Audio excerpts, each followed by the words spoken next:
Hi అండి, welcome to our channel. ఈరోజు మన వీడియోలో ముల్లంగి ఆకుకూరతోటి పప్పు ఇంకా టమాటో కొత్తిమీర పచ్చడిని చూపిస్తానండి. రెండింటిని కూడా చాలా సులభంగా తయారు చేసుకోవచ్చు. వేడివేడి అన్నంలోకి నెయ్యి వేసుకుని తింటే ఈ రెండు కూడా చాలా బాగుంటాయి. ముందుగా ముల్లంగి ఆకుకూర పప్పుని తయారు చేయడానికి కుక్కర్ ఒకటి తీసుకుని అందులోకి 1 కప్పు కందిపప్పుని వేసుకుని శుభ్రంగా కడిగి తీసుకోవాలి. 1 కప్పు కందిపప్పుకి 3 కప్పుల వాటర్ని వేసుకోవాలి. ఇందులోకి కట్ చేసి పెట్టుకున్న ఒక పెద్ద సైజు ముల్లంగి ఆకుకూర కట్టని తీసుకోవాలి. ఇప్పుడు ఇందులోకి 2 మీడియం సైజు చిన్నగా కట్ చేసి పెట్టుకున్న టమాటా తరుగుని వేసుకుంటే టేస్ట్ చాలా బాగుంటుందండి. టమాటా వద్దనుకుంటే స్కిప్ చేయొచ్చు.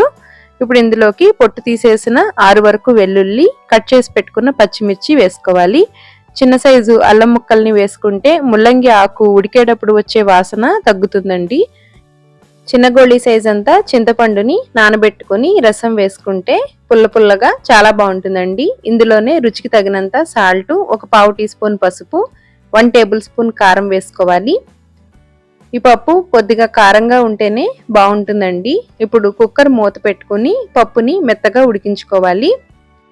మీకు కుదిరితే పప్పుని ఒక అరగంట సేపు అయినా నానబెట్టుకోవచ్చండి. చూస్తున్నారు కదండి పప్పు ఎంత సాఫ్ట్గా ఉడికిపోయిందో. టేస్ట్ కూడా చాలా బాగుంటుంది. ముల్లంగి ఆకు అంటే ఇష్టం లేని వాళ్ళు ఈ విధంగా ఒకసారి పప్పు చేసి చూడండి, చాలా బాగుంటుంది. ఇదే విధంగా మిగిలిన ఆకుకూరలతోటి కూడా చేసుకోవచ్చు. మన ఛానల్లో ముల్లంగి ఆకుతోటి చేసిన పకోడీ రెసిపీ కూడా ఉంది. ఎండ్ స్క్రీన్ లో లింక్ ఇస్తాను, ఒకసారి చూడండి. ఇంకా పప్పు గుత్తితోటి మెదపనవసరం లేదండి, అంత సాఫ్ట్ గా ఉడికిపోయింది. ఇప్పుడు ఈ పప్పుకి పోపు పెట్టుకోవడం కోసం స్టవ్ మీద చిన్న ప్యాన్ పెట్టుకుని అందులోకి పోపు కోసం ఆయిల్ తీసుకోవాలి. ఆయిల్ వేడైన తర్వాత మెంతులు, ఆవాలు, జీలకర్ర అన్ని 1/4 టీ స్పూన్ చొప్పున వేసుకోండి. పోపు ఇలా వేగుతూ ఉండగా 1 టీ స్పూను దంచిన వెల్లుల్లిని వేసుకుని కలుపుకోవాలి. ఆల్రెడీ మనం ఉడికించేటప్పుడు వెల్లుల్లి వేసామండి, కానీ ఇలా పోపులో వేసుకుంటే కూడా బాగుంటుంది. ఇప్పుడు ఇందులోకి 2 రెమ్మల కరివేపాకు, 1/4 టీ స్పూన్ ఇంగుని వేసుకుంటే చాలా బాగుంటుందండి. పప్పుకి ఇలా ఇంగు పోపు పెట్టుకుంటే టేస్ట్ బాగుంటుందండి. ముల్లంగి ఆకు అస్సలు వాసన అనేదే రాదండి ఇలా చిన్న చిన్న అల్లం ముక్కలు వేసి ఉడికించడం వల్ల. క్యాబేజీ ఉడికించేటప్పుడు కూడా ఇలాగే అల్లం ముక్కలు వేసుకుని ఉడికించుకోవచ్చు. ఇప్పుడు టమాటా కొత్తిమీర పచ్చడిని చూద్దాము.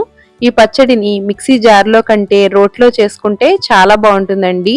ముందుగా స్టవ్ మీద ప్యాన్ పెట్టుకుని పోపు కోసం 2 టేబుల్ స్పూన్ల వేరుశనగ నూనె వేసుకోండి, చాలా బాగుంటుంది. నూనె వేడైన తర్వాత 2 టేబుల్ స్పూన్ల ధనియాలు, 2 టేబుల్ స్పూన్ల శనగపప్పు, 1 టేబుల్ స్పూన్ మినపప్పు, 1/2 టేబుల్ స్పూన్ జీలకర్ర, కారానికి తగినట్లుగా ఎండుమిర్చిని ఒక 6 వరకు తీసుకుంటున్నానండి. వీటిని ముక్కలుగా తుంచి వేసుకుని పోపుని అంతటిని దోరగా ఫ్రై చేసుకోవాలి. ఇక్కడ నేను కాశ్మీరీ చిల్లీ తీసుకున్నానండి, ఇవి అంత కారం ఉండవు, అందువల్ల వీటిని 6 తీసుకున్నాను. అవే కారం గల మిరపకాయలు అనుకోండి, మీరు తగ్గించుకుని తీసుకోవచ్చు. ఇప్పుడు ఇందులో ఒక 6 వరకు పచ్చిమిర్చిని మధ్యకి తుంచి వేసుకుని వీటిని కూడా ఫ్రై చేసుకుని ఈ పోపులోనే తీసుకోండి. పచ్చిమిర్చి వేయడం వలన పచ్చడి టేస్ట్ బాగుంటుందండి. ఇప్పుడు 1 కప్పు పండిన టమాటాలని ముక్కలుగా కట్ చేసుకుని వేసుకోండి. పండిన టమాటాలతోటి పచ్చడి చాలా బాగుంటుందండి. ఇప్పుడు 1 టీ స్పూన్ పసుపు, రుచికి తగినంత సాల్ట్ వేసుకుని టమాటాలు చాలా మెత్తగా అయ్యే వరకు మగ్గించుకోవాలి. పచ్చి టమాటాలు కూడా మగ్గించుకోవచ్చండి, ఇదే విధంగా చేసుకోవచ్చు. ఈ విధంగా టమాటా అంతా బాగా మెత్తగా అయ్యే వరకు మగ్గించుకోవాలి. మూత పెట్టకుండా మీడియం ఫ్లేమ్ లో మగ్గించుకుంటే టమాటాల నుంచి ఎక్కువ వాటర్ లేకుండా ఉంటుందండి. అప్పుడు పచ్చడి జారుగా అయిపోకుండా అన్నంలోకి కలుపుకోవడానికి వీలుగా ఉంటుంది. ఇప్పుడు వేడిగా ఉండగానే 1 కప్పు చిన్నగా కట్ చేసి పెట్టుకున్న కొత్తిమీర తరుగు వేసుకుని కలుపుకుంటే కొత్తిమీర ఫ్లేవర్ పోకుండా పచ్చడి టేస్ట్ చాలా బాగుంటుందండి. ఇప్పుడు ఈ రెండింటిని బాగా కలుపుకున్న తర్వాత మొదట చల్లారిన పోపుని మిక్సీ జార్లోకి తీసుకుని కచ్చా పచ్చాగా మిక్సీ చేసుకోవాలి. టమాటా కొత్తిమీర పచ్చడి కొద్దిగా కారంగా ఉంటేనే బాగుంటుందండి. పచ్చిమిర్చి, ఎండుమిర్చి మీరు తినగలిగే విధంగా చూసి వేసుకోండి.